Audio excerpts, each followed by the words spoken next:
AP के लिए ही चलते हैं हम लोग। एपी के लिए अगर 3 टर्म्स देता है, 3 टर्म्स इन एपी, ठीक, तो तीनों टर्म हम लोग कौन कौन सा लेंगे?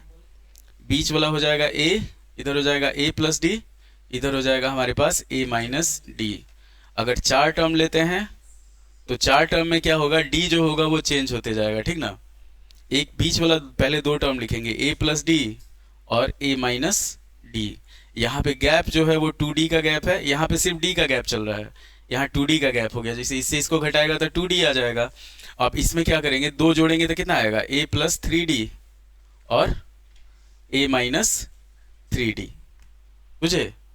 अब वही 5 टर्म का अगर लेके चलते हैं, 5 टर्म्स, तो 5 टर्म्स में हमारे पास हो जाएगा वही सिंपल वाला a plus D, a plus 2d, इधर हो जाएगा हमारे पास a minus D, a minus 2d।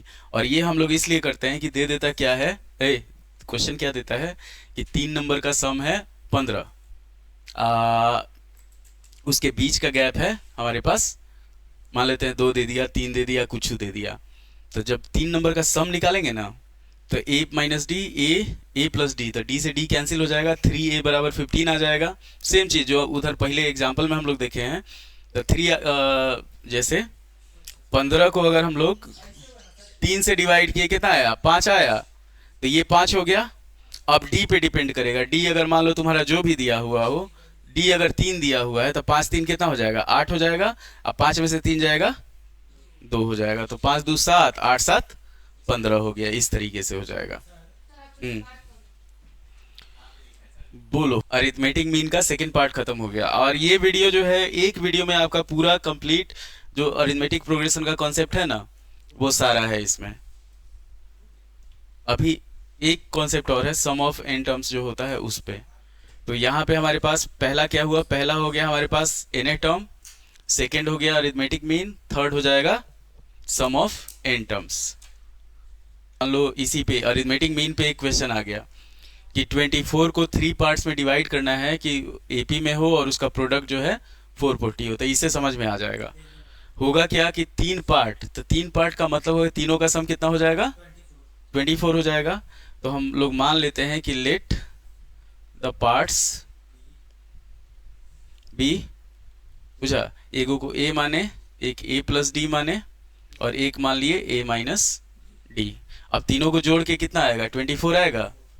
तो नाउ यहाँ पे लिखेंगे हम लोग a minus d plus a plus d is equal to 24। तो यहाँ d से d खत्म हो जाएगा, 3a इज इक्वल टू आया 24, a का वैल्यू कितना आ गया? 8 आ गया।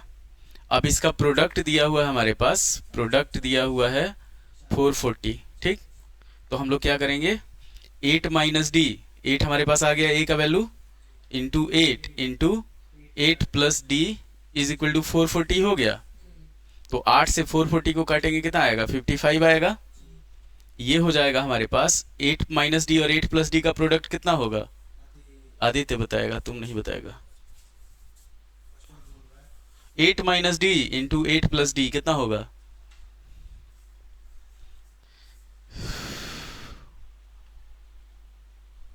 वाह, इतना टैलेंटेड बच्चा सब है।